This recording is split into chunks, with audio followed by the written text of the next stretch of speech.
Chicks like you, give us a good name, use your body for the fame game.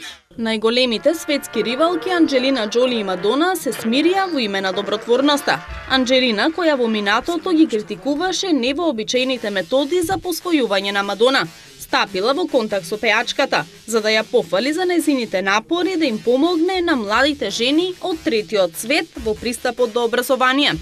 Минатата недела Мадона вети дека ќе продаде слика во вредност од околу 8 милиони долари и парите ќе ги употреби преку својата добротворна фондација Зрак Светлина, за да им помогне на девојките во Пакистан и во Афганистан да стекнат образование. Ова долго време е голема страст за Анџелина Џоли, па и беше мило што гледа како некоја друга голема славна личност прави нешто во врска со тоа на таков јавен начин, изјавил близок извор до актерката за британските медиуми. Јасно е дека тоа е голема страст на двете жени и сега откако се смирија најверојатно ќе направат моќна коалиција, се со цел да им помогнат на дечињата од Афганистан и Пакистан. Гитаристот на групата Бон Џови, 53 годишниот Ричи Самбора, ја напушти северноамериканската турнеја на бендот заради лични проблеми, но тврди дека тоа нема врска со неговиот долгогодишен проблем зависноста од алкохол и апчиња. Ви благодарам на сите за грижата. Добро сум, но остана во Лос Анџелес за да средам некои лични работи. Ке се видиме наскоро, соопштил Самбора на Твитер за своите фанови. Гитаристот Ричи Самбора во 2007 и 2011 година престојуваше во Центар за рехабилитација за да се ослободи од зависноста од алкохол и апчиња. Во вторникот тој не свиреше на концертот во Канада. Бендот Бон Џови продолжува со турнејата под наслов Because We Can и имаат закажано 13 настапи до крајот во Канада и во Соединетите Американски држави.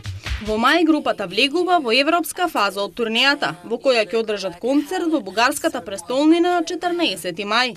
Турнејата на Бон Џови ќе трае се до јули, а дали гитаристот Самбора ќе се појави во неа, останува да видиме. Турнејата на Бон Џови ќе трае се до јули, а дали гитаристот Самбора ќе биде дел од неа, останува да видиме. Ова дефинитивно ќе ги смири тензиите помеѓу свршеникот на Хали Бери и незиното бившо момче, бидејќи сега секој од нив ќе биде татко на по едно нејзино дете, изјавиле блиски извори до актерката. 46 годишната актерка е верена со францускиот актер Оливија Мартинес од март 2012 година. Блиски пријатели на двојката изјавиле дека Бери е бремена веќе трети месец и очекува син. Оскаровката Хали Бери веќе ја има 3-годишната керка Нахла од поранишниот партнер, канадскиот модел Габриел Обри. По долгата и ранлива борба за старателство, двајцата поранешни партнери конечно се договорија во ноември минатата година.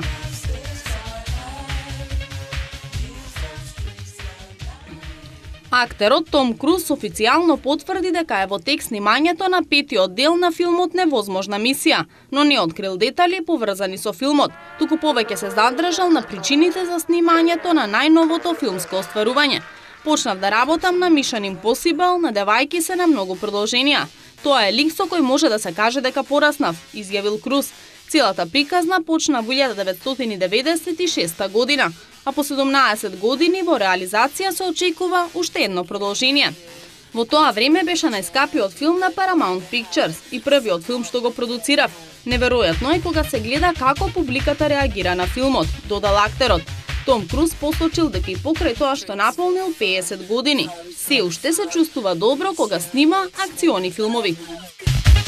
Chicks like you, give us a good name, use your body for the fame game.